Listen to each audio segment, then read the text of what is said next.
tout au long de ma carrière, j'ai été confrontée à ce problème, si on peut appeler ça un problème, de notre regard sociétal, oui, probablement, de la sexualité des personnes handicapées, y compris de la part des travailleurs sociaux d'ailleurs, hein. Quand j'ai commencé ma carrière, à vrai dire, il y a très longtemps, puisque j'ai 54 ans, la structure dans laquelle je travaillais était une structure qui n'était pas mixte, c'est-à-dire il n'y avait pas des hommes et des femmes, il n'y avait que des hommes. Et on constatait des relations homosexuelles par défaut, ou bien des tentatives, des essais de masturbation non aboutis qui, elles, par contre, aboutissaient à des troubles hétéro-agressifs avec un regard des travailleurs sociaux, alors pas tous, hein, mais certains qui étaient, lui, c'est un grand pervers, il pense qu'à ça, il se promène nu, il se masturbe toute la journée. Or, moi, avec ma collègue, je considérais que c'était un droit légitime de la personne d'avoir une sexualité au même titre que la mienne, sans avoir recours à des autorisations, etc. Alors un droit, c'est plus qu'un droit d'ailleurs, C'est Christine. plus Au qu'un fond, droit, c'est oui. une liberté, tout simplement. Exactement, oui, oui, tout à fait, c'est juste. Donc à partir de là, quand je suis devenue chef de service, j'ai été encore une fois confrontée à ce type de problématique avec des personnes adultes autistes pour lesquelles j'entendais des choses très très dures du style c'est un gros malade, c'est un obsédé sexuel, il se promène à poil toute la journée, etc.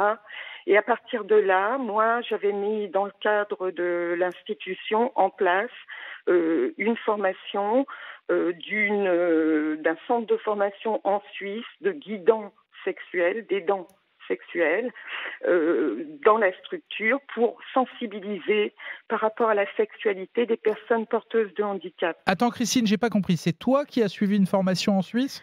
Non, moi je l'ai proposé à tous mes professionnels D'accord.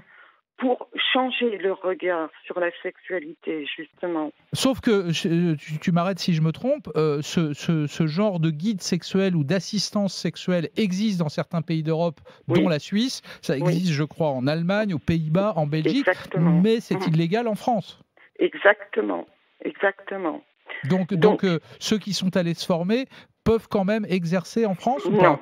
non, non, non, non, non.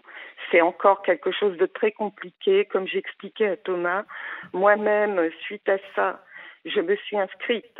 J'étais très intéressée par la question de la formation des guidants sexuels parce que nous-mêmes, dans notre profession, on peut être amené parfois à, à guider, si je peux dire, le geste de la masturbation chez un homme ou une femme Oui, la pour vérité, apaiser Christine, les tensions.